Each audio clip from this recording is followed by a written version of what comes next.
in onda Comeback.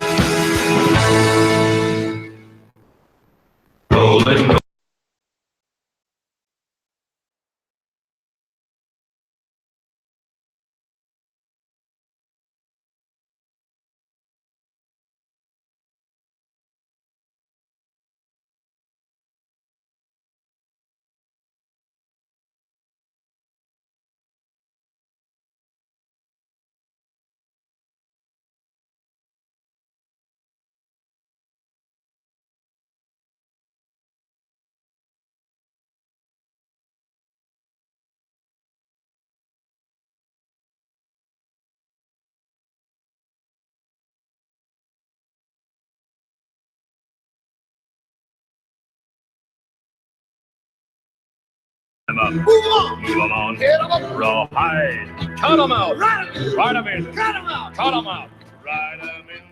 Buonasera, ben trovati a Comeback da Stefano Graziosi, il nostro appuntamento bisettimanale dedicato alla politica americana, ai meandri di Washington, alle vicissitudini dell'amministrazione Trump, vicissitudini che riguardano, come sapete, sempre di più la campagna elettorale ormai imminente che inizierà appunto a caratterizzare, già sta caratterizzando in buona sostanza, l'agone politico americano da qui ai prossimi quasi 2 anni, insomma un anno e mezzo circa. Questo è che si sta vivendo negli Stati Uniti, è il cosiddetto periodo delle primarie invisibili, cioè il periodo antecedente all'anno elettorale, all'anno presidenziale vero e proprio, che sarà appunto il 2020, ed è l'anno, o meglio la parte di anno in cui i vari candidati che decidono di scendere in campo per la nomination del rispettivo partito cercano innanzitutto di iniziare a farsi conoscere a livello nazionale e poi soprattutto di iniziare ad acquisire dei fondi elettorali, dei finanziamenti che permettano loro di proseguire nella lunga cavalcata delle primarie. Abbiamo visto a più riprese che il numero che caratterizza attualmente lo schieramento del Partito Democratico americano è un numero a dir poco elefantiaco, colossale. Siamo già a ben 23 candidati, il numero più alto all'interno di una elezione primaria americana per il Partito Democratico che la storia abbia mai visto. L'altra più numerosa era quella del 1976, quando i candidati erano, si fa per dire, appena 16, quando uscì fuori il governatore della Georgia Jimmy Carter. Da parte repubblicana, al momento Trump ha de facto ufficializzato, possiamo quasi dire, la sua ricandidatura. Ora è atteso un giro di comizi che farà nella Rust Belt proprio per dare formalmente il calcio d'inizio alla sua campagna elettorale. Grossi problemi a livello interno di partito teoricamente non dovrebbe averne, per ora ha soltanto uno sfidante repubblicano, l'ex governatore del Massachusetts Bill Weld, che tuttavia con ogni probabilità assai difficilmente andrà da qualche parte.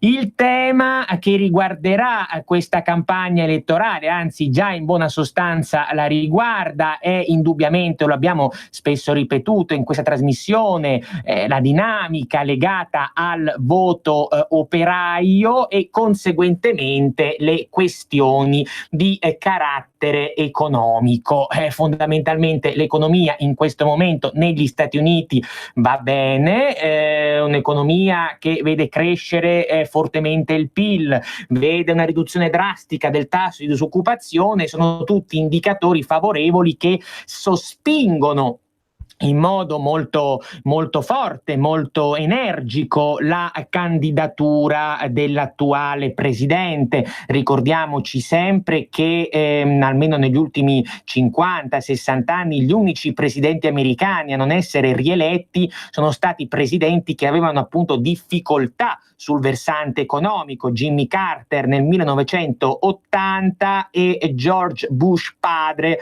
nel 1992, che si trovò insomma attanagliato da una crisi economica abbastanza seria e poi diciamo, costretto anche fu a commettere il fatale errore di aumentare le tasse, cosa che appunto gli costò essenzialmente la rielezione.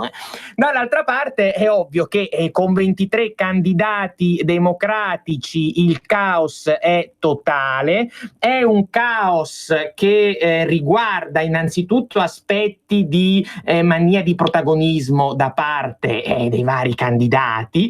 Poi c'è un dato, questo più storico, più strutturale, che ci mostra come il Partito Democratico americano sia sempre più preda delle faide intestine tra le correnti che si fronteggiano, i moderati contro i radicali, la sinistra contro il centro e così via.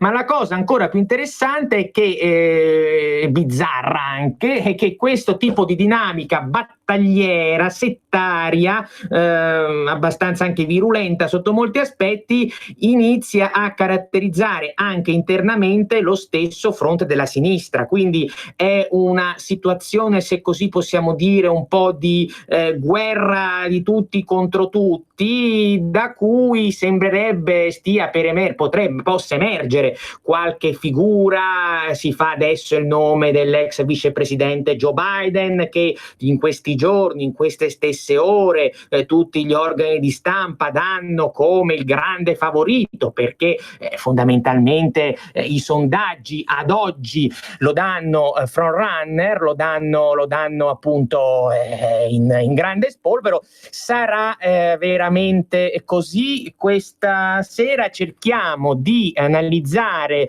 più da vicino, approfonditamente, la situazione, avvalendoci dell'aiuto di un esperto della politica americana a livello interno e anche a livello internazionale, che è Daniele Capezzone della Verità.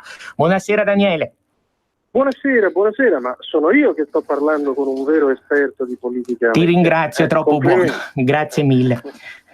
Allora Daniele, niente, cerchiamo di vedere se sei d'accordo, di dare un occhio, diciamo, a questo fattore Biden. Come tu sai molto meglio di me, dicevamo poco fa, sono settimane, poi soprattutto adesso in questi giorni, che la maggior parte degli organi di informazione americani e anche italiani sembrano aver già trovato il nuovo presidente degli Stati Uniti. Ti chiedo se questa interpretazione, se questa vulgata ha secondo te ragione di essere fondata. Ma lo dico con molta franchezza, avrei delle perplessità. Ecco, diciamo, se vogliamo per onestà intellettuale trovare due fattori che giocano a favore di Biden, sono il primo, il fatto che, essendo stato per 8 anni vicepresidente, sia certamente conosciuto al 100% degli americani. Da questo punto di vista non sorprende il fatto che sia clamorosamente più noto degli altri 22 suoi competitor democratici. È scontato, è come se qui uno mettesse a paragone un leader che è stato per 8 anni sempre in televisione con 22 fatalmente meno conosciuti.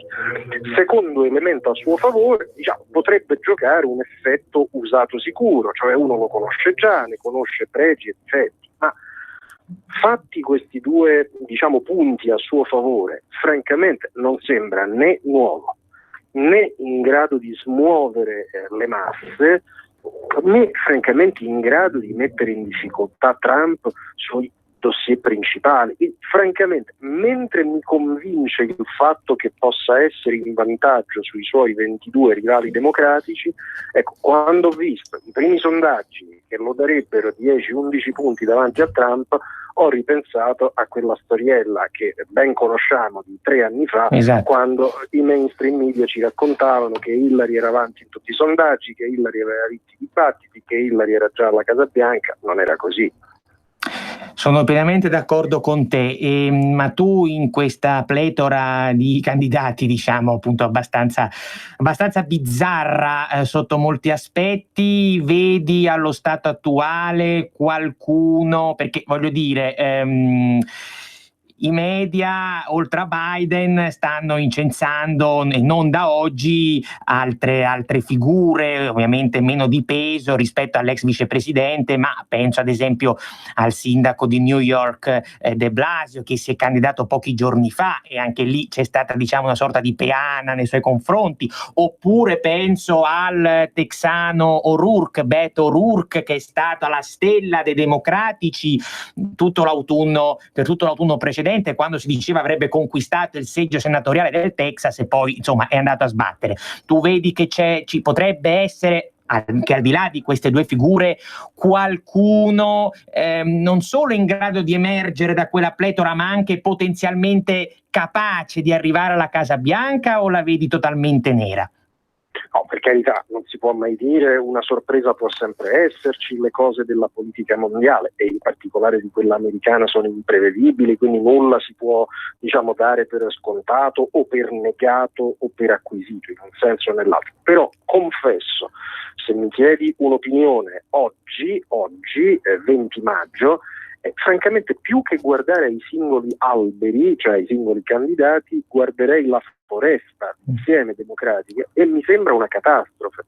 Sono curioso della tua opinione. Un anno fa è uscito un saggio, secondo me molto bello, di un politologo peraltro di area democratica e progressista, quindi neanche, diciamo, non è un sostenitore di Trump, che si chiama Mark Lilla, che ha scritto un libro secondo me di grande interesse, che la sinistra democratica dovrebbe leggere, rileggere, poi rileggere, invece non l'hanno letto, in cui gli dice: scusate cari amici, starei per dire scusate compagni, vi occupate, e va molto bene, molto lodevole, di tutte le minoranze, esatto, delle minoranze etniche, delle minoranze religiose, delle minoranze sessuali, tutte battaglie che Lilla condivide e che condivido anch'io da vecchio liberale, molto bene.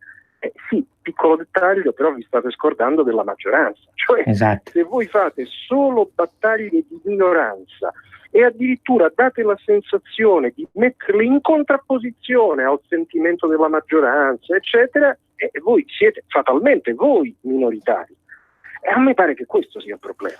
Sono pienamente d'accordo con te. La sindrome di Jesse Jackson, che si candidò nell'84 alle primarie di allora con questo tipo di programma qui, compattare, fare una union sacrée delle minoranze, e non andò assolutamente da nessuna parte. Sottolineo tra l'altro un'interessante presa di posizione recente di qualche settimana fa, neanche un mese fa, da parte del candidato Sanders, il senatore del Vermont, che durante un dibattito town hall, questi dibattiti appunto con il pubblico, quando uno gli ha chiesto: ma lei perché è a favore dell'immigrazione incontrollata, degli open borders e confini aperti? E lui, Sanders, che secondo me ha tanti limiti, ma rispetto a molti suoi competitor democratici quantomeno è più pragmatico, Sanders ha risposto: no signori, io non sono a favore dell'immigrazione aperta, perché non possiamo accogliere chiunque. Sembrava di sentire Trump e invece era Bernie Sanders. Ma non solo, ma voglio dire, chiunque abbia un minimo di memoria, sa tutto quello che, e parlo di un presidente che tu ed io non abbiamo, diciamo, ammirato per niente, cioè Obama, ricordano la durezza di Obama al confine meridionale della California, certo. No? Cioè voglio dire, adesso improvvisamente in nome della crociata contro Trump bisogna pare, no, che i candidati avversari di Trump debbano per forza dire il contrario di quello che Trump dice, per forza il contrario di quello che Trump fa, dimenticando che anche la parte bella o brutta, ma governante dei democratici, ha spesso operato in modo profondamente diverso. Hai totalmente ragione, secondo me. No, io sono d'accordissimo con te, citiamo Obama, citiamo Clinton, citiamo i sindacati americani che dagli anni 50 agli anni 80 e qualcosa di più oltre, sindacati a cui Sanders si rifà anche ideologicamente, sono sempre stati fortemente contrari all'immigrazione clandestina per ovvie ragioni, per una questione anche di ribasso dei salari. Io ti farei un'ultimissima domanda, se posso, relativa ai risultati economici di questa presidenza, soprattutto per quanto riguarda l'aspetto del prodotto interno lordo e del tasso di disoccupazione. Ti chiedo, secondo te, soprattutto per quanto riguarda il prodotto interno lordo, se si può definire, si può dire che questo aumento così forte che è stato registrato poche settimane fa è merito anche di questa amministrazione, perché ci sono tanti analisti che dicono che in realtà Trump non c'entrerebbe nulla, e che impatto tutto ciò potrà avere per le prossime, appunto, presidenziali. Io non ho dubbi al riguardo. Allora, è vero per onestà intellettuale che c'erano tassi di crescita più bassi anche in passato, che l'America viene da 10-11 anni di tassi di crescita, questo va detto e riconosciuto. Però è pur vero che quando Trump è arrivato in tutto il mondo tirava un'aria da questo punto di vista preoccupante. La crescita c'era, ma era, come dicono alcuni analisti, una crescita nervosa, cioè in dubbio, a rischio, il vento poteva girare, eccetera. E lui è arrivato e ha fatto una cosa, diciamo, scioccante, anche in termini culturali. Ha fatto una politica metà liberista, e quindi un taglio shock della pressione fiscale e un programma di deregolazione con l'executive order che imponeva sostanzialmente per ogni nuova regolamentazione di toglierne 2 o 3 pregresse, quindi una cosa di straordinaria eliminazione di lacci e lacciuoli. Per l'altra metà si direbbe keynesiana, cioè un grande piano di investimenti, una cosa totalmente eterodossa rispetto, diciamo, ai canoni tradizionali. Una cura shock, meno tasse, più investimenti, e questa cosa ha funzionato in modo spettacolare. Lui ha chiuso l'anno passato poco sotto il 3% di crescita, 2,8, 2,9, la disoccupazione praticamente non esiste più, è al 3,7%, ai minimi da 50 anni, dal 68-69, una roba pazzesca. Peraltro è anche buona occupazione, perché come sappiamo, come tu racconti sempre ai tuoi ascoltatori, c'è anche un aumento dei salari, quindi una gara tra settori economici per contendersi i lavoratori dicendo vieni di qua, ti pago di più, ti pago meglio. Per carità, anche qui cedere, nulla garantisce che il 2019 sia esente da difficoltà, rischi, incognite, però il risultato è francamente spettacolare. Certamente. Io, Daniele, ti ringrazio per la tua preziosissima analisi e spero di risentirti molto presto. Con grande piacere, complimenti, buon lavoro, a presto. Grazie mille, ciao, a presto. E quindi niente, come dice anche Daniele Capezzone, la situazione per il Partito Democratico attualmente non risulta particolarmente ottimale. Non risulta ottimale perché i dati economici vanno forte e lo dicevamo anche prima. Quando un presidente può contare su un'economia florida, quasi sicuramente, anzi stando alla storia sicuramente, poi ovviamente i precedenti contano ma nessuno ha la palla di vetro, viene rieletto. Tant'è che c'è tutto un dibattito abbastanza surreale in queste settimane sui vari giornali americani, gli stessi candidati democratici, su come attaccare Trump, perché sul fronte economico non riescono ad attaccarlo, e quindi il grosso dibattito è sì, ok, allora a che cosa dobbiamo puntare? E il problema è che con un'economia florida, sperando che duri, ma non ci sono in questo momento segnali di cambiamenti catastrofici, con un'economia florida per i democratici è tutto molto più difficile, e allora gli errori che commettono sono quelli che appunto enumerava prima Daniele Capezzone, primo tra tutti quello di fare la battaglia di principio, la battaglia sulle minoranze, abbandonarsi all'antitrampismo fine a se stesso. E diceva Capezzone giustamente, tutta la questione dell'immigrazione, come viene trattata oggi da gran parte del Partito Democratico, grida vendetta a Dio in termini di razionalità e incoerenza. Io non mi stancherò mai di ripeterlo in questa trasmissione, ma anche altrove. Il tema dell'immigrazione dal punto di vista trumpista non ha niente a che fare con prospettive razziste, nativiste, nazionaliste in un certo senso etnico, come posso dire. Questo non è una difesa di Trump, questo è semplicemente un dato di fatto, perché fin quando si continuerà a derubricare la politica migratoria di questo presidente americano a becero razzismo di poveri trogloditi, non si capiranno le ragioni della sua vittoria e le ragioni anche del suo successo tra elettorati paradossalmente vicini, almeno un tempo, al Partito Democratico, non al Partito Repubblicano.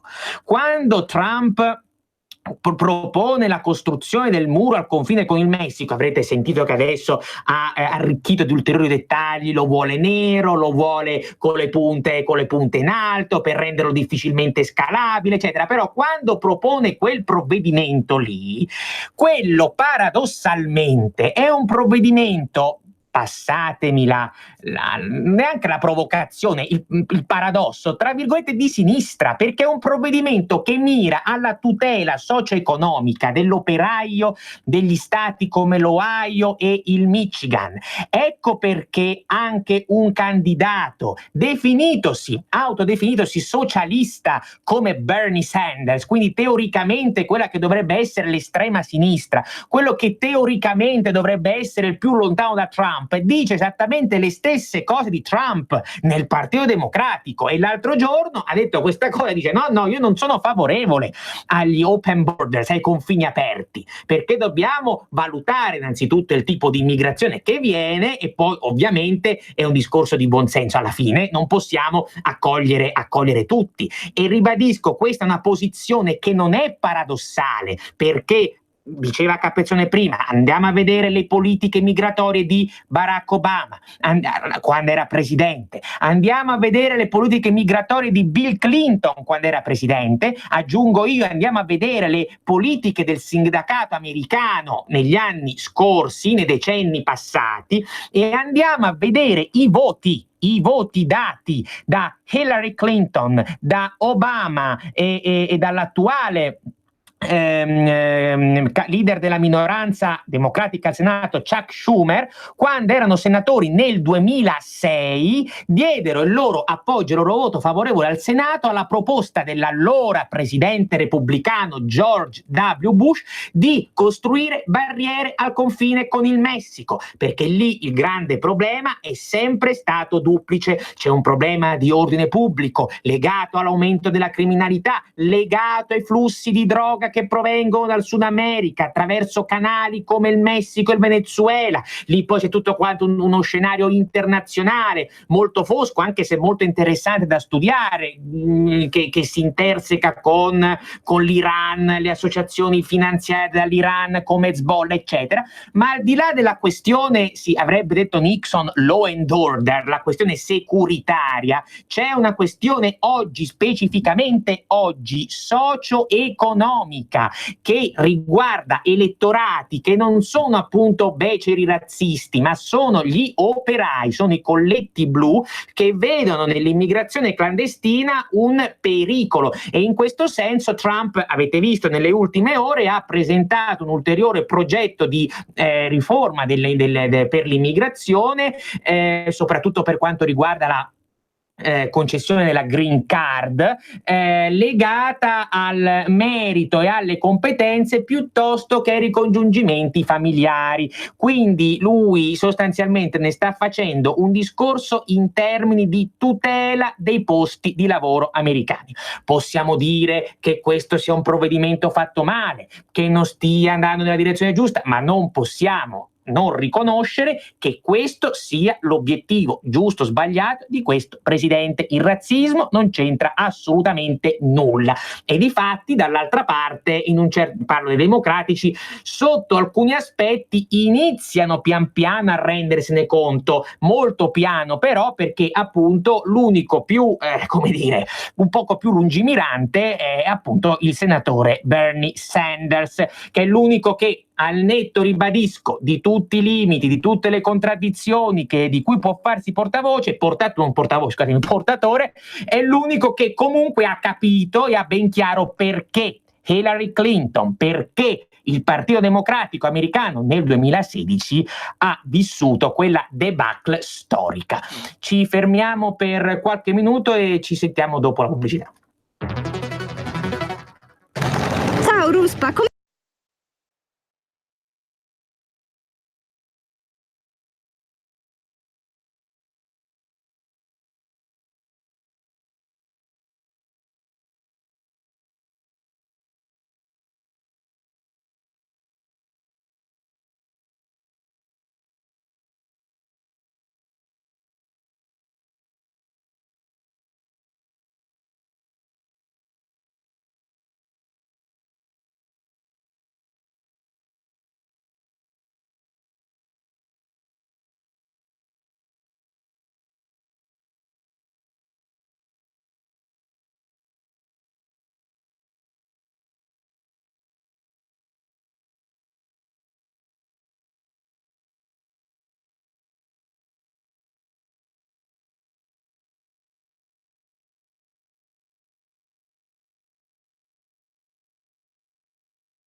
Buonasera, ben trovati su Comeback da Stefano Graziosi. Questa sera stiamo cercando di capire quali sono le dinamiche legate alla campagna elettorale americana che si appresta sempre più ad entrare nel vivo. Abbiamo avuto una disamina da parte di Daniele Capezzone nella prima parte della trasmissione proprio relativa ai principali candidati democratici in lizza e alla situazione economica dell'America in questo momento e quali impatti potrà poi avere appunto in questa stessa campagna elettorale tale situazione economica.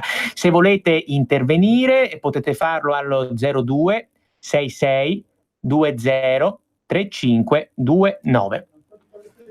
Quindi dicevamo appunto c'è questo tema dell'immigrazione, il tema dell'antitrampismo, il tema ossessivo delle minoranze da parte del Partito Democratico americano, che ripetiamolo ancora una volta, non è sbagliato rivolgersi alle minoranze, ma semmai è sbagliato fare una battaglia esclusivamente in quel senso, perché poi una battaglia per definizione e per logica matematica, essendo soltanto minoranze, qualcosa di fallimentare, e come ripeto dimostra, io faccio sempre questo paragone storico che è quello di Jesse Jackson nell'84, però ci sono poi altri casi successivi e anche più recenti che dimostrano questo stato di cose, e in questo modo noi vediamo che al di là dei due principali rivali, che sono da parte democratica Joe Biden e Bernie Sanders, i mass media anche in Italia stanno sostenendo, insomma, stanno pompando molto altre figure magari abbastanza note, non così note, ma abbastanza note, e quella più recente a scendere in campo è stata soprattutto quella dell'attuale sindaco di New York, cioè Bill de Blasio.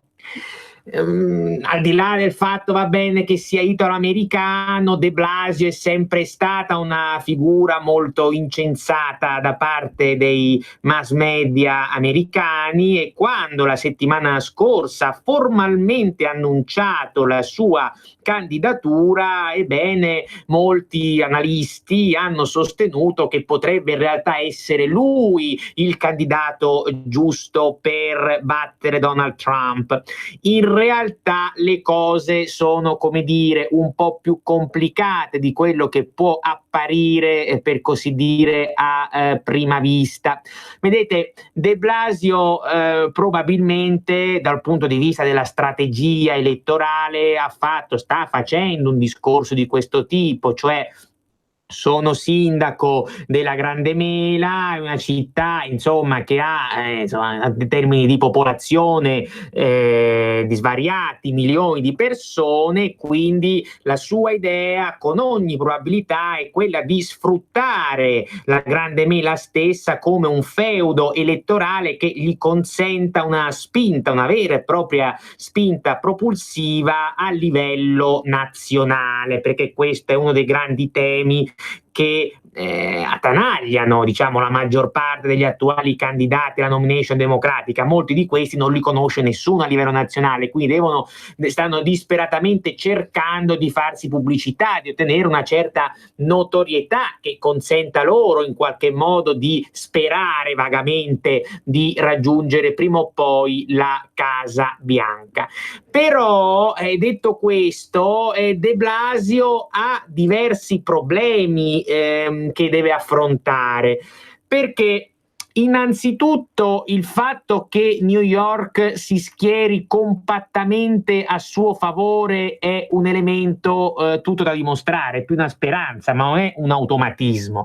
Non fosse altro che De Blasio non è l'unico candidato newyorkese nella pletora dei 23 competitor democratici attualmente in lizza. C'è anche, per esempio, la senatrice dello Stato di New York, Kristen Gillibrand, che non ha una grandissima notorietà, ma che comunque a New York un suo peso ce l'ha. In secondo luogo, non dobbiamo dimenticare un altro fattore molto importante: De Blasio ha problemi nelle relazioni istituzionali e politiche con lo Stato Maggiore del suo stesso partito, proprio nello stato di New York. Sono epiche le sue litigate con l'attuale governatore dello stato, il democratico Andrew Cuomo, figlio di Mario Cuomo, perché litigano sovente sulla questione della metropolitana cittadina, perché in alcune aree è dissestata, allora si rimpallano le responsabilità. Insomma, non avere dietro i big del partito a livello locale per un candidato che non è un governatore appunto, ma è un semplice sindaco, per quanto sindaco di una città enorme come la Grande Mela, non è qualcosa, come posso dire, che incita troppo all'ottimismo. Inoltre c'è da fare una precisazione, una citazione storica, un riferimento storico. Perché? Perché la storia stessa insegna come di solito i sindaci di New York non abbiano, come dire, troppa fortuna a livello di elezioni presidenziali. L'esempio più recente ed eclatante è quello dell'ex ormai sindaco appunto di New York Rudolph Giuliani. Rudolph Giuliani si candidò alle primarie repubblicane del 2008, lui si candidò l'anno precedente che era appunto il 2007, perché anche in quel caso c'era la fase delle primarie invisibili, come stiamo vedendo anche questa sera. E Giuliani era dato da tutti come un papabile presidente, perché ricordiamoci all'epoca era particolarmente popolare tra l'elettorato newyorkese e nazionale, perché era stato comunque il sindaco delle torri gemelle e quant'altro. Era considerato da molti una sorta di vero e proprio eroe nazionale. Ebbene, Rudy Giuliani fece un inenarrabile disastro. Perché alla fin fine lui sbagliò completamente la strategia elettorale da mettere in campo. Lui si concentrò pressoché esclusivamente sui grandi stati anziché sui piccoli, poi ebbe dei problemi con la destra del Partito Repubblicano, perché Giuliani comunque è una figura abbastanza particolare nel Partito Repubblicano, è uno che ha posizioni molto sinistrorse in materia etica, dall'aborto ai matrimonio omosessuale, eccetera. Insomma, questa serie di cose lo azzoppò e dovette ritirarsi all'inizio, insomma, nei primi mesi del 2008. Quindi diciamo che De Blasio ha anche questo elemento di precedente storico. Infine, ricordiamoci sempre che i politici che provengono dallo stato di New York, qui non faccio riferimento a Trump che veniva fuori dall'agone politico, quindi io parlo dei politici di professione che vengono dallo stato di New York, tendenzialmente democratici, più famosi sono appunto democratici, salvo rarissime eccezioni, almeno negli ultimi tempi, sono politici fondamentalmente, assai spesso almeno, autoreferenziali.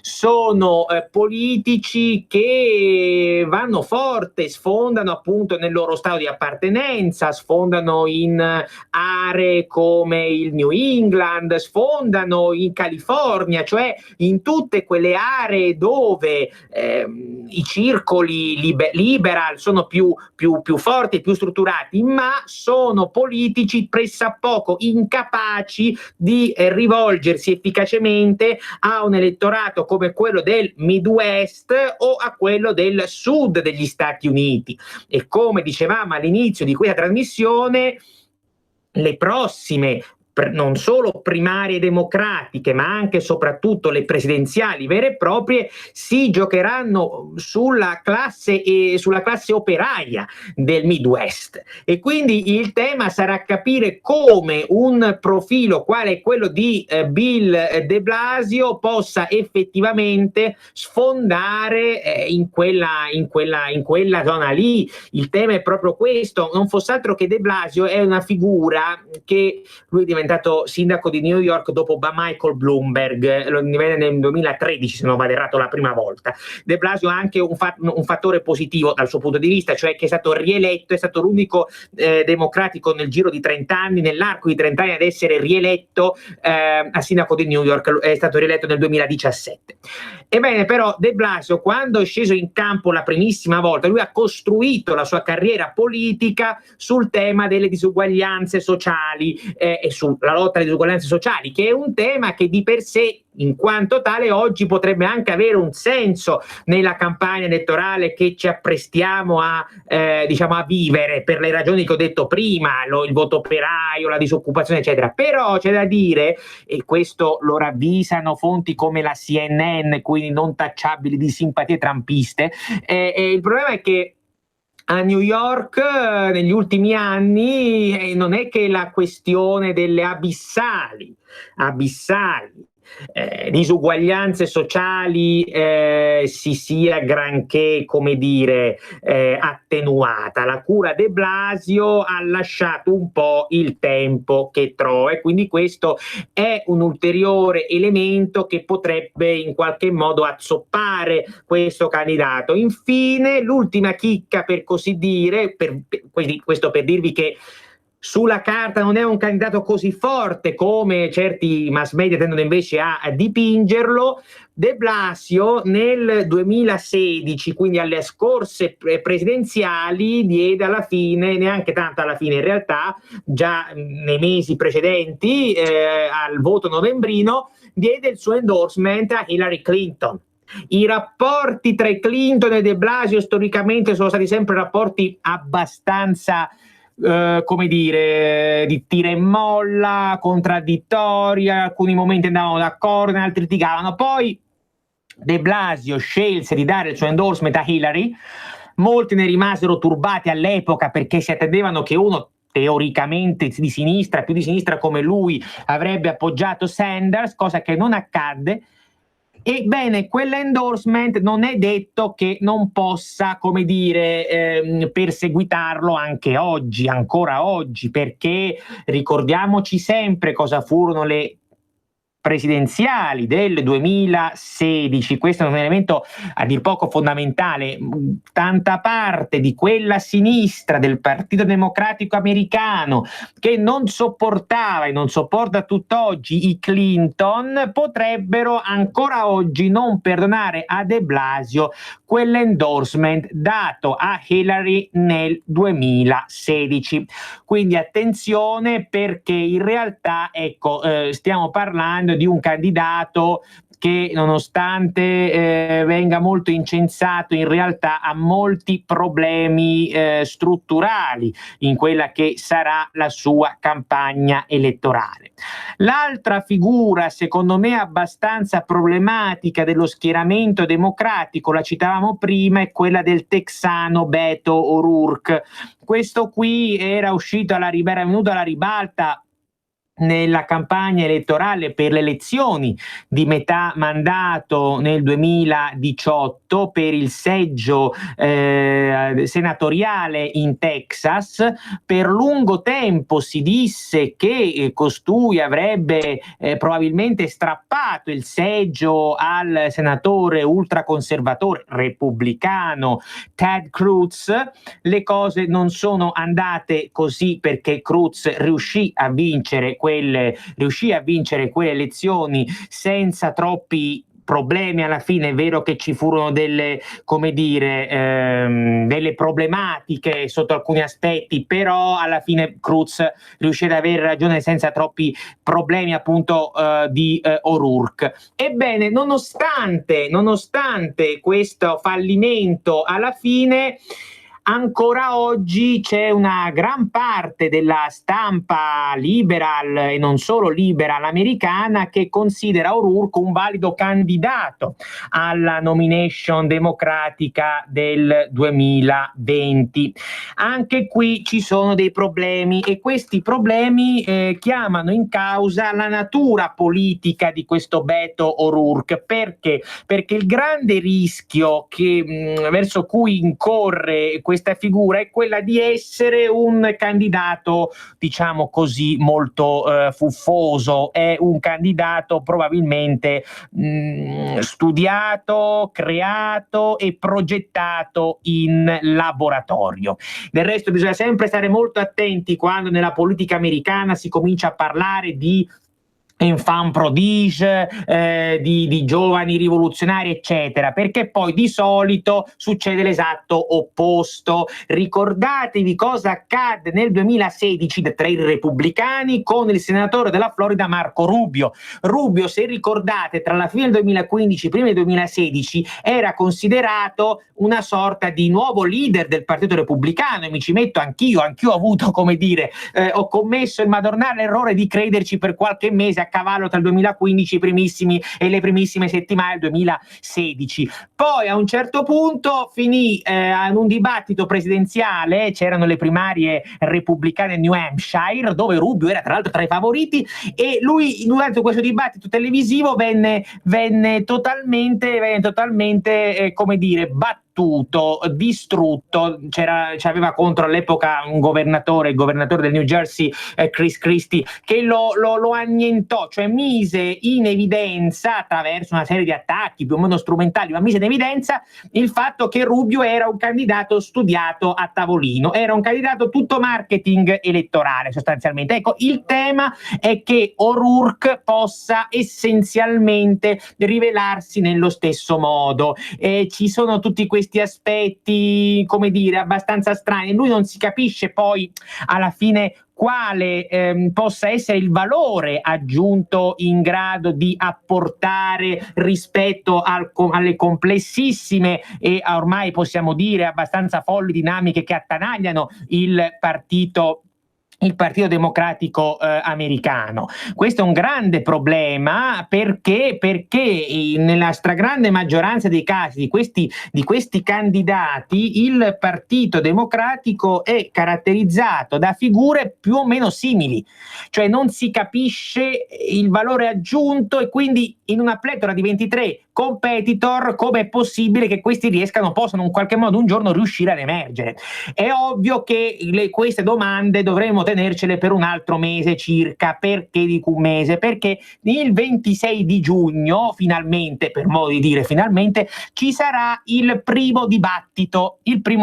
Saranno 2 giorni, 26 e 27 se non ricordo male, ma nelle prossime puntate saprò essere più preciso anche sul network, eccetera. Dovrebbe tenersi comunque in Florida, e quindi a quel punto il primo dibattito dovrebbe, usiamo sempre condizionale, permettere una primissima scrematura tra questi 23 candidati, posto che restino 23 non se ne aggiunga qualcun altro nel frattempo, perché i democratici hanno necessità estrema di ridurre il numero dei competitor, perché se questa situazione finisce con il protrarsi fino al caucus dell'Iowa, cioè fino all'anno prossimo, il caucus dell'Iowa è l'appuntamento elettorale con cui di solito si vengono a inaugurare i processi delle primarie vere e proprie, si rischia un forte logoramento interno al partito, e sotto il profilo politico e sotto il profilo, come posso dire,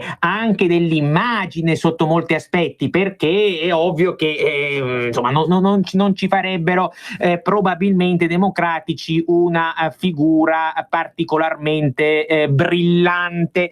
E quindi adesso attendiamo questo appuntamento elettorale. Sono stati formulati tutta una serie di criteri per la partecipazione, perché 23 persone non non possono stare sullo stesso palco, quindi sono dei criteri molto strambi e molto complicati, sono in parte legati ai sondaggi, in parte legati alla capacità di raccogliere fondi, ma poi sono stati inseriti ulteriori o sotto criteri, cavilli, corollari, chi più ne ha più ne metta, e non è una buona notizia questa, perché il comitato centrale del Partito Democratico, che ha imposto questi criteri, probabilmente finirà accusato e finirà criticato, bersagliato, screditato da tutti quei candidati che non verranno ammessi al dibattito, come sovente accade. E ricordiamocelo, il comitato elettorale del Partito Democratico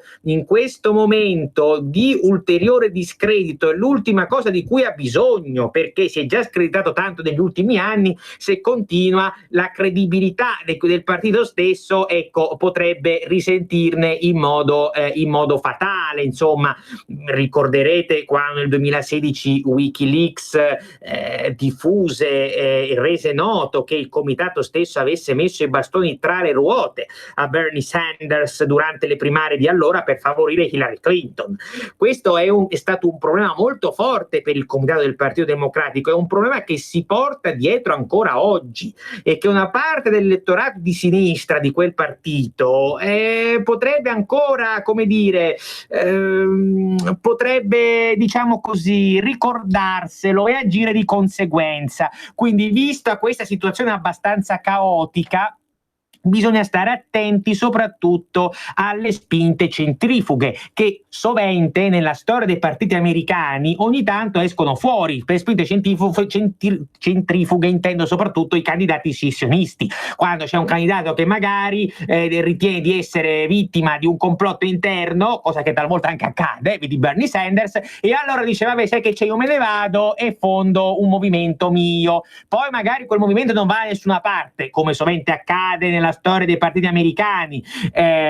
L'unica volta che un partito terzo, come si suol dire, un third party, come lo chiamano loro, arrivò a un buon risultato fu il partito progressista di Teddy Roosevelt nel 1912, che raggiunse il secondo posto avanti ai repubblicani. Quello è l'unico caso per ora della storia americana in cui sia successa una cosa del genere. Però dicevo, anche se poi questi movimenti non vanno da nessuna parte dal punto di vista elettorale, indeboliscono, va da sé, il partito oggetto della scissione. Ora è ovvio che è troppo presto per parlare di questo tipo di dinamiche, cominceremo a rendercene conto tra quest'estate e quest'autunno, se c'è questa possibilità di pericolo. Però è ovvio che con 23 candidati in lizza, tutti e 23 tra l'altro malati di mania di protagonismo, quest'ipotesi, ecco, è abbastanza sul tavolo, non può del tutto essere esclusa. In tutto questo Trump che fa? Beh, Trump per il momento almeno gongola. Io per questa sera vi saluto Giulio alla regia e lascio la parola dopo di me a Pierluigi Pellegrino. Una buona serata da Stefano Graziosi, ci risentiamo giovedì. Come back. In the name of democracy, fight for a new world. Avete ascoltato Come Back.